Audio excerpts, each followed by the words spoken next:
have you been wanting something in your career, in your life for a very long time, and you've been doing all the things that people tell you you should do? You've been knowing you want it, you're visualizing what you want, being clear on it, taking steps and steps and steps to working hard to try to manifest a thing. And maybe if you're familiar with manifesting principles, you've been doing all the manifesting principle people tell you, but it hasn't come yet, and you get discouraged and you wonder what's missing. So if it's the case, I'm going to share with you two overlooked tools that people often don't think about to help you manifest what you want. And these tools may be what's missing in your manifesting formula. So I'm Isabelle Perichou. I'm a leadership and purposeful career coach who help leaders and mid-career professionals do the career of their dreams, align with their purpose and passion, especially people who are stuck and don't know how do I reach the next level in my career, where I do career that has meaning and purpose. And I also help people manifest what their true dreams in their lives. And I'm actually currently in France. I'm based in California, but I'm currently visiting my family in France, and you can see behind me, I'm actually in Champagne, so the region of France where, yes, they make the champagne, and I'm actually in the vineyard. So I can show you here where I am. I get inspiration from being outside, so I decided to do a video from here, especially about what I manifested. And I'm gonna share a personal story about that specific situation and describe, and share with you the two tools that are that may help you get you unstuck. So let me tell you first how. So I'm currently in France, and I've been living in California for about 15 years in the US, and I'm French originally.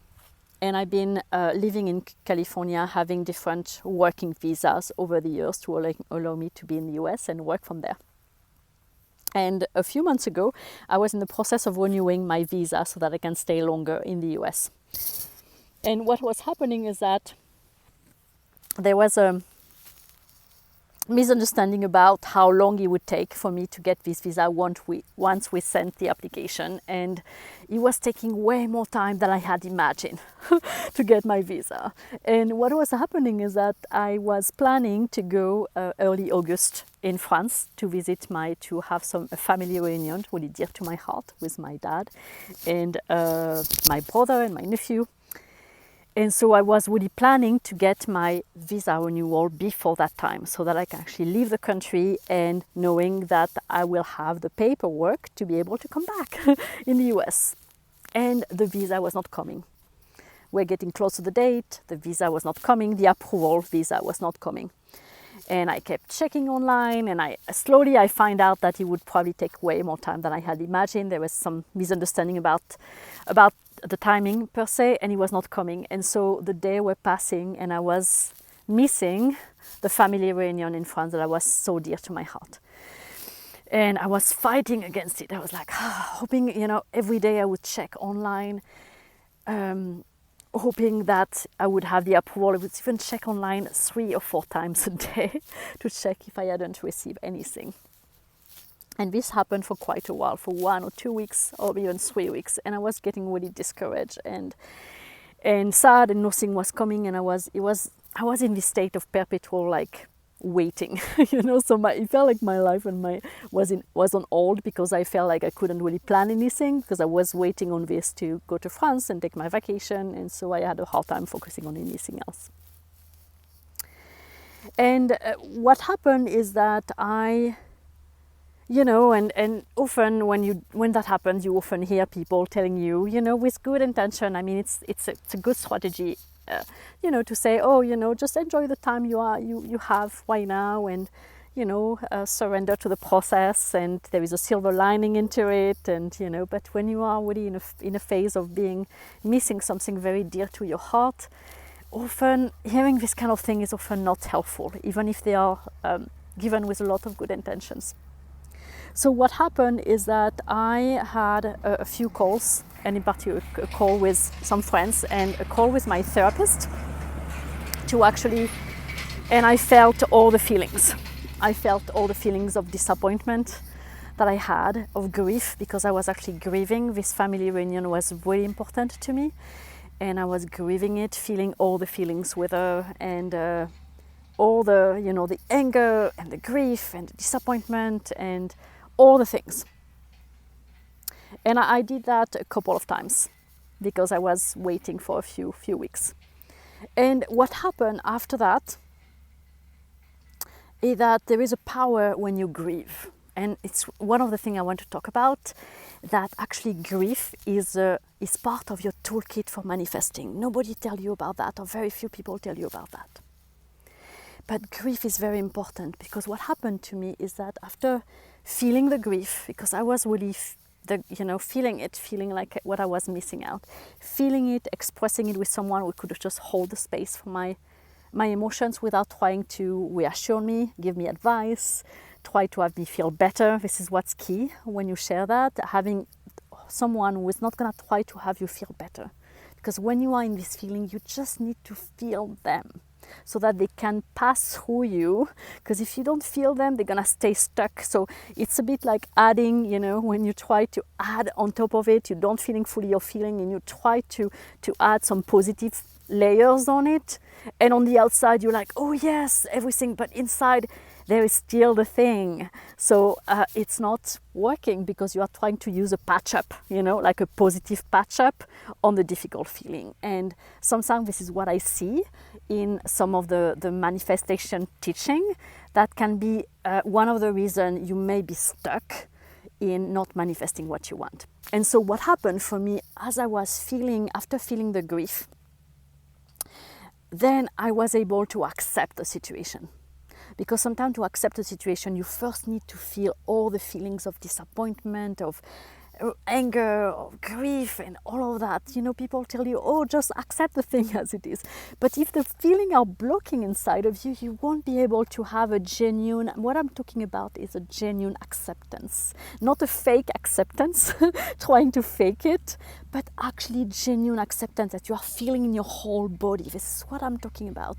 And sometimes it's not convenient, it's not comfortable. Nobody likes to feel the difficult feeling. Nobody likes to feel the grief and the disappointment. I think this is one of the reasons sometimes we don't talk about it as much, in particular. And I think especially in cultures where we focus a lot on the positive and all the things, it's overlooked.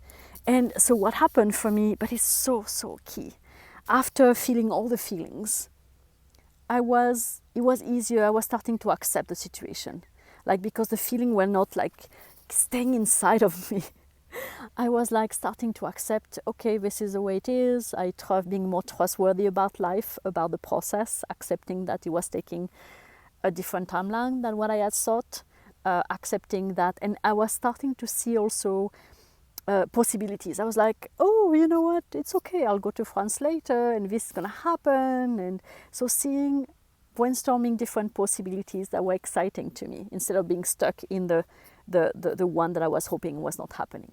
But this was happening because I had taken the time to grieve and feel my disappointment, and being witnessed in that space. And so as a result, also, I grieve. And after that, because at some point the visa was still not coming. I had to do this thing a couple of times, because after 2 or 3 weeks the approval was not coming. So I was keep thinking, okay, I don't know when I'm gonna go to France, when it's not gonna happen. So I decided, and because I had done the process of grieving, I decided, you know what, I'm not gonna wait, I'm gonna take my vacation now and I'm gonna enjoy my time now. And I decided to go for a few days to some hot springs in Northern California. I love hot springs very much, and they are a place for me of recharging my batteries and finding inner peace and finding my own inner guidance and inner wisdoms. So I decided, you know what, I'm just gonna take a few days and go to hot springs and camp there. I love camping, especially when it's really nice in summer. So I went there for a few days camping, and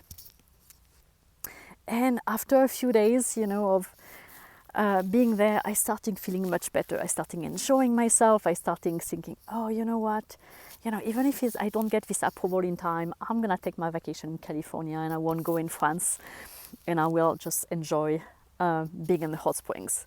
I know it's a high level problem. You may think, oh, what is she complaining about? Yes, California and France. But it's hard when you are far away from your native culture, even if it's a choice, and because of visa situation, you cannot go when you want. It's actually, you have to experience it to know the pain that can create inside of your system. If you haven't been through that, it might be hard for you to fully understand, or how that can be difficult. So, but as a result, I was enjoying myself and at the hot springs, and and feeling and so well. After a few days, I came back to my apartment in the San Francisco Bay Area, and I was like, okay, great. Now I'm gonna stay. I'm gonna take my week of vacation here. I'm gonna maybe go back to the hot springs. And I had let go of France completely. Like I was like, and actually it's gonna be fine. I'm not gonna go to France anymore. It's good. I was really feeling at peace with the decision, but true acceptance. Like congruency in your acceptance, not fake acceptance where you say you accept, but inside you are feeling some blockages around it. And do you know what happened? The day I came back and I was feeling so good, then I got the approval for my visa. And this has happened several times for me, the way I was the most surrendered, because I was surrendered to the process, and I was letting go and not attached to the outcome, and thinking, you know what, the best is gonna happen for the best. So the two tools I want to talk to you, the two tools that I'm talking about are grief and surrender. And when I say surrender, it's surrendering to the outcome, feeling like letting go or being attached. Because what happens is that when we get too attached to what we want, like, imagine you have a glass and you're holding it too tightly, it can break. Versus when you're holding it lightly, it's not going to break. So it's kind of the same thing. When you want something so bad that you're kind of holding onto it and you keep waiting and waiting, it's actually the thing you want is being pushed away, because it's not a very positive energy to attract the thing you want. So when you are surrendered and not attached to the outcome, often it's easier to have the things come along. And a lot of manifestation teachers talk about that, which I think it's really important. However, what I think is not often talked about is a combination of grief and surrender. Because sometimes it can be really hard to surrender. You can fake the surrender, pretend you are surrendering, but inside you are still holding resentment for not having the thing you want. And especially if you have been wanting something for so long and you are frustrated and you feel like if you don't have it, this is the end of the world, unless you have it, otherwise your world is gonna fall apart if you don't have these things. And I know what I'm talking about because I've been there several times.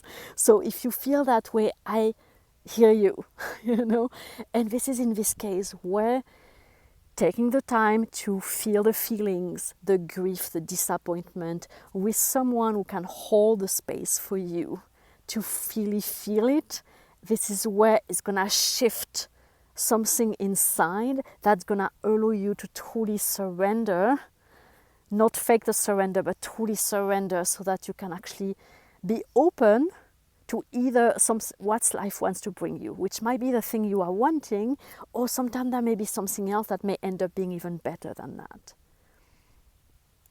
So if that speak to you or resonate to you in some ways, feel free to put a comment. I would like to put a note in the comment below about that, about your experience, if that resonates for you, of maybe what is the thing they've been trying to manifest and not happening.